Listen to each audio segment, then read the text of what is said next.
DJI-এর যে অ্যাপসটা আছে এটা আমরা DJI.com DJI-এর যে অফিসিয়াল ওয়েবসাইট আছে ওইখানে গেলেই আমরা ডাউনলোড করতে পারবো। নর্মালি আমরা ড্রোনটা ফ্লাই করার পর চেক করে নিব আমাদের অটো অ্যালটিটিউডটা কত দেয়া আছে এবং আমাদের হোম পয়েন্টটা আপডেট হয়েছে কিনা।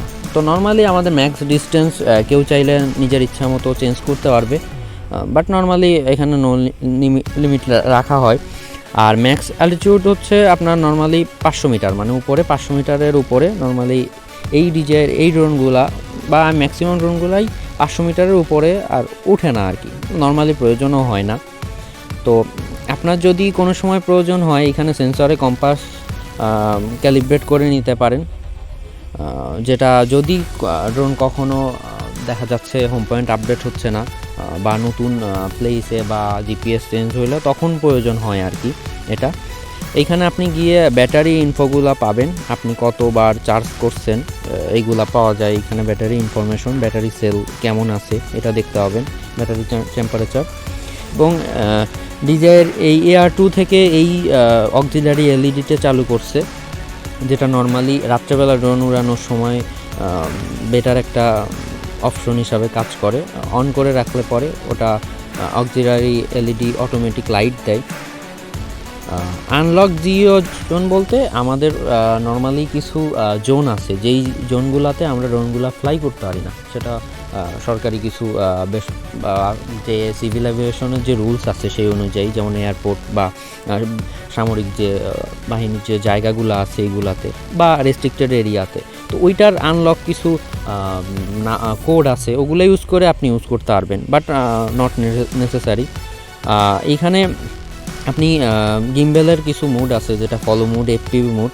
তো নর্মালি যদি আপনি ওভাবে নর্মাল ভিডিও করতে চান সেই ক্ষেত্রে ফলো মুড এনাফ। এখানে অক্সিলারি, এখানে আপনি বাটনটাকে কাস্টমাইজ করতে পারবেন চাইলে, আপনার এই যে বাটনগুলো আছে কন্ট্রোলারে এইগুলা। আর ক্যামেরার ক্ষেত্রে আছে সেটা হচ্ছে আপনি এখানে নর্মাল এবং DCNLI-কে আপনি ভিডিও করতে পারবেন। এখানে কোডিং ফরম্যাটও দেওয়া আছে এবং ফরম্যাটটা MP4-এ করবেন নাকি মুভ করবেন সেটাও এখানে দেওয়া আছে। চাইলেই আবার এখানে আপনি ভিডিও সাবটাইটেল চাচ্ছেন কিনা এটাও আপনি অন করতে পারেন। আর ওভার এক্সপোজার ওয়ার্নিং বলতে, ওভার এক্সপোজার ওয়ার্নিংটা চালু থাকলে আপনি এক্সপোজ যদি ওভার এক্সপোজ কোনো দিকে হয়ে যায় সেটা ওরা ডিটেক্ট করে দেখায় আর কি। এইখানে গ্রিডলাইন্স দেওয়া আছে, যেটা ভিডিও বা আমরা যখন ছবি তুলি সেই ক্ষেত্রে আমরা সেন্টারটাকে ডিটেক্ট করতে খুবই সুবিধা হয়।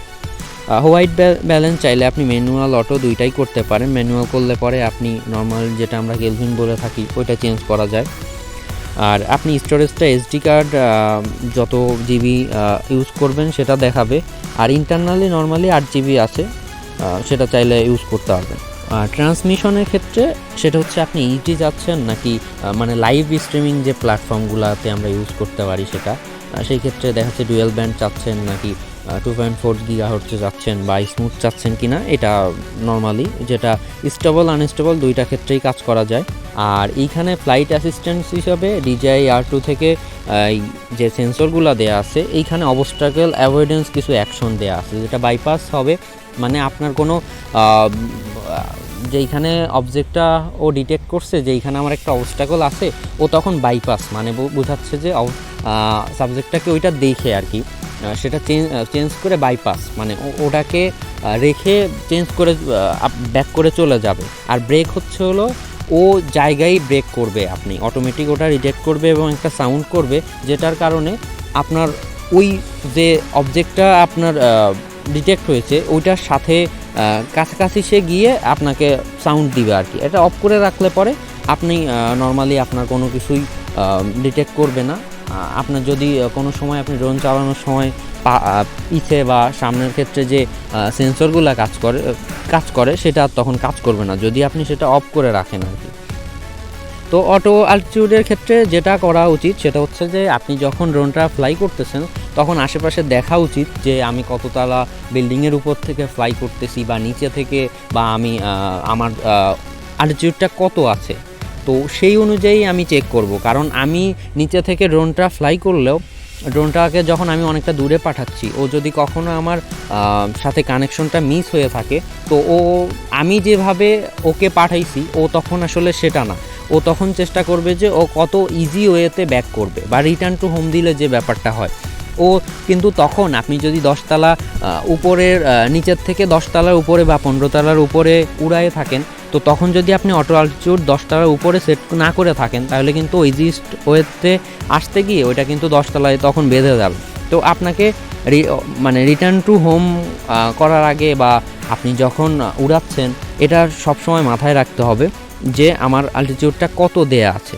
তো নর্মালি আমরা যদি গ্রাউন্ড থেকে উড়াই, তো গাছপালা বা এইগুলার ক্ষেত্রে ওগুলা 50 বা দেখা যাচ্ছে 60 মিটার পর্যন্ত, এটা কোনো সমস্যা হয় না। বাট নর্মালি আপনি অটো অল্টিটিউড উপরে দিয়ে রাখলে বা একটু বেশি বাড়ায় দিয়ে রাখলেও কোনো সমস্যা হয় বলে আমার মনে হয় না।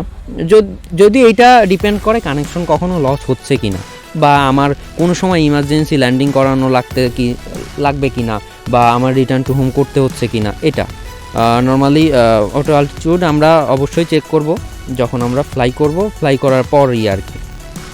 আর এখানে ফাইন্ড মাই ড্রোন, সেটা হচ্ছে এইটাই করলে আপনার ড্রোনটা কোথায় আছে আপনি ম্যাপ দিয়ে দেখতে পারবেন, অথবা আপনি যখন এটাকে এটা বিপ করতে থাকবে আর কি, যখন আমার দেখা যাচ্ছে ড্রোনটা আমার কোথাও ইমার্জেন্সি ল্যান্ড করলো বাট আমি খুঁজে পাচ্ছি না, তখন আমি চাইলে এইটা ইউজ করতে পারি আর কি।